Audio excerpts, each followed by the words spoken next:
I've written, honestly, over 1,000 email subject lines over the last 10 years of my marketing career. Some of my own emails have an open rate of over 60%, and some subject lines I've created in the past have sparked some really interesting discussions. So if you've ever stared at this blank email subject line, just wondering, what the heck do I even write here? This video is for you. I'll walk you through the psychology behind great subject lines. We'll give you some copywriting formulas, and we'll share my favorite AI tools I actually use myself. By the way, this video is sponsored by Brevo. More on them later in this video. Subscribe to this channel for more email marketing tutorials and other marketing tips in general. First things first, why do subject lines actually even matter? This one is really surprising to me because I feel like often subject lines sort of get neglected.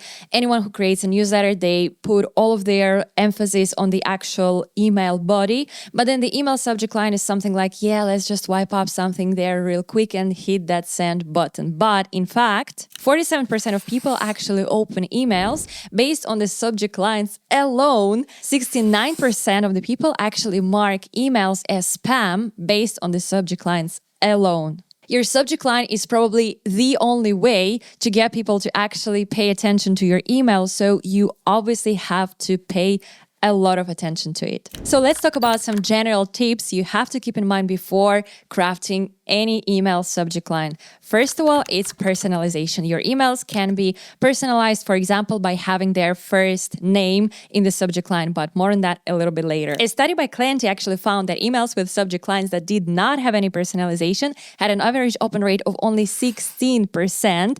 That means that out of 100 emails that were sent with those, non-personalized subject lines, only around 17 got actually opened. On the other hand, emails that had personalized email subject lines had an average open rate of over 35%. So that's around 36% that got opened out of 100. So specifically, personalization using their first name actually had the highest average open rate, more than 43 according to that same study. So let's actually see how you can personalize your email subject line using Brevo.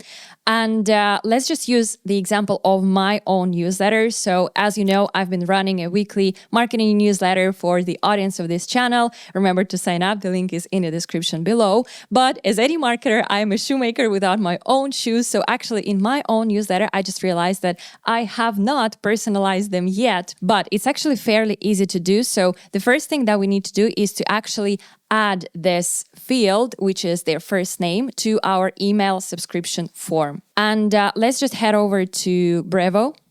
So let's just add the first name field to my own email subscription form to make sure that I collect this data, and I can also then personalize my subject lines with having their first name. So I will place my email subscription form to this simple website that I created with Notion. And in order to add this field, all we need to do is just to head over to Brevo, contacts, and then forms. And then we just add a new attribute here. By default, it gives us the phone one, but we don't need that. We need the first name, and let's just tweak the copy here. I think it should be something like your name, and we also double check that by default it's a required field, and then we just click next. All good. We haven't really done any other changes. That's why we just hit next in all of the following steps. We just make sure that we adhere to GDPR laws, and this is the link of the form that I can just copy and paste to my own website, just like this, and I make sure that this is an embed, and in a few seconds it's going to be visible there, and just like that I have a form now on my website, and I can start personalizing my emails with their first name. Speaking about Brevo, they say that the most genuine type of advertising actually is the one that just comes naturally to you. That's why I was super flattered when the team at Brevo reached out to me for a partnership deal, because this is the tool that I've been actually using myself for a few years now for my own newsletter.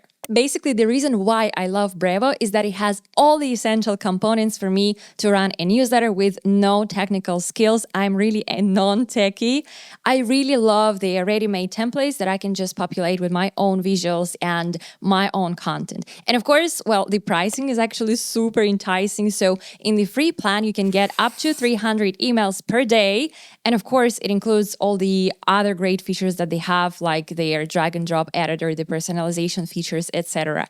You can also send transactional emails and even SMS campaigns. But for example, if let's say 300 emails is not really enough for you at this point, you can also switch to a starter or a business plan. And even for those plans, the price is actually super affordable. So it starts at 13.5, for example, for the business plan. Brevo is trusted by over 500,000 businesses worldwide, including some of the big players such as eBay.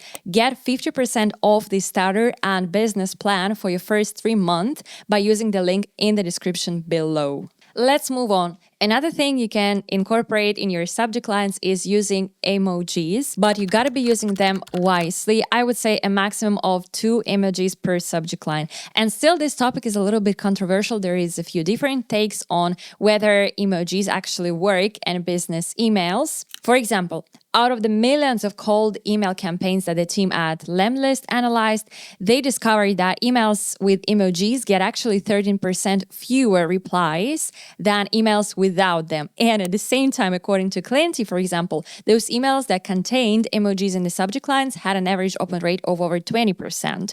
And the ones that did not contain them had an average open rate of just 12%. In any case, if you decide to actually use the emojis in your email subject line, let's say that is super relatable to your audience, just make sure that you don't overuse them because it simply looks scary. Another super useful tip is that you can actually segment your email lists and then personalize your emails and of course your email subject lines based on the segment. For example, you can segment, say, a beginner versus advanced audience and then create different kinds of hooks in your subject lines towards each of them. On Brevo, you can create multiple segments yourself from scratch. So in order to do that, let's just head over to contacts and then segments and then just click create a segment here. So you can just start with some of the suggestions that they have. For example, you can create a segment of engaged email contacts or unengaged ones. So if you choose unengaged ones, in that case, maybe you can make a subject line of something like, we really missed you, whereas that same email that is sent to the engaged ones can contain something else that is more relevant to them. Or the ones that I really like a lot is the demographics one, right?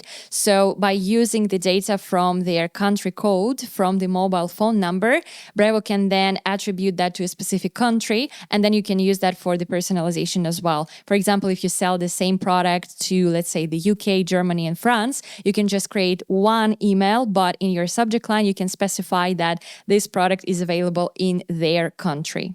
Do not forget the preview text. So this is the second line that is previewed in inboxes. So for example, your subject line can be your upgrade is here, and then the pre-header is something like log in now to unlock your premium tools. So the pre-header should always support your subject line and vice versa. That's why whenever crafting an email subject line, make sure that you also take into account what you're actually going to be placing in the pre-header text. And then, of course, A/B testing. You've probably heard it in tons of places that you should be A/B testing every single email subject line, but not every email list is big enough for A/B testing. So as Brevo recommends, for example, if your list is under 5,000 subscribers, your test results may simply be not enough to reflect a real winner. So only after you've hit this 5,000 email members number, then you can start some structured A/B testing. For example, then you can test whether, let's say, more aggressive price-heavy promo versus benefit or more laid-back narrative promo can result in a higher open rate. And on Brevo, you can actually test both email subject lines and the entire email content. Maybe you want to place different visuals in each of your newsletters and you want to compare which of them results in higher click-through rates. Let's talk about some basic email subject line copywriting tips. Be super clear and concise. Actually, a recommendation from Brevo is that you should be sticking to from 40 to 50 characters. You have to remember that a lot of emails do get open on mobile devices, so those mobile viewers would get a cutoff if your subject line is too long. Use a lot of verbs, especially the ones that spark some kind of action. I usually love to start my subject lines with something like unlock, get, download, right? So it could be, for example, download your free template today. Set very clear expectations and remember that you only have a maximum of 50 characters to do so. For example, it could be something like the 5 tools I use to write faster, or something from my previous examples, the laziest AI tools to fix your marketing. Numbers. Do use numbers in your subject lines. Actually, Clenty also found that sales emails that had numbers in the subject lines had an average open rate of 20%. On the other hand, emails with subject lines that did not contain a number had an average open rate of 12%. And then if you mention prices, obviously adding a currency sign can be good for your subject lines. And in fact, emails that included currency values in the subject lines had an average open rate of 29%, while the subject lines that did not contain it had an open rate of 13%, according to that same study. But you have to be careful because using a currency sign alone could actually potentially trigger spam filters. Limit your punctuation as much as possible. A maximum of 2 punctuation marks per subject line, and I have to say that you should be also avoiding multiple exclamation points. A few psychological hooks that I always incorporate in my email subject lines. The first one is, of course, some kind of curiosity, right? So you don't have to reveal everything at once, of course, but you have to just spark this kind of curiosity to make sure that they do want to open your email. That's your ultimate goal of the subject line. For example, you'll never believe what actually happened. A sense of urgency or FOMO works really well, not just in ad headlines, right? So your subject line can be something like urgent, only 1 day left to claim your spot, or last call, doors close at midnight. You do have to reflect their pain points as well. And of course, in order to do that, you have to have a super crystal clear understanding of your target audience. This is like the very fundamental step. Without that, you don't even have to start your email marketing in the first place.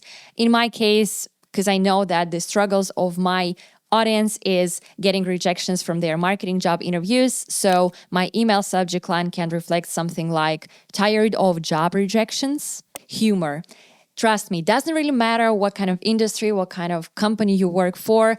Adding just a pinch of humor can always just make your emails more relatable. Some examples like deals are so good, we're blushing, or try this, your inbox will thank you. A few useful tools for generating your email subject line ideas.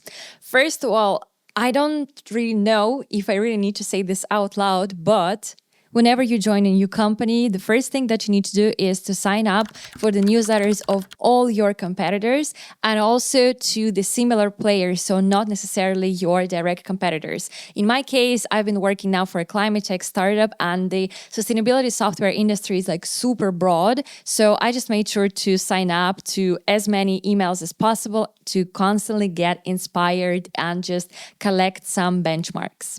ChatGPT, of course, I do use that, but only for the initial round of ideas. So I have this folder in my ChatGPT where, first of all, I've uploaded everything that I know about my audience, and I also attached some examples of the cool newsletters that I simply love. So how I usually approach that is, first of all, I create the actual email content, and then I ask ChatGPT to act as a head of email marketing, etc., and to incorporate everything that she knows about me and my audience, my tone of voice so far. And it gave me the initial batch of 10 ideas. And I don't stop there. So I really like this last one, 5 signs agency work isn't for you.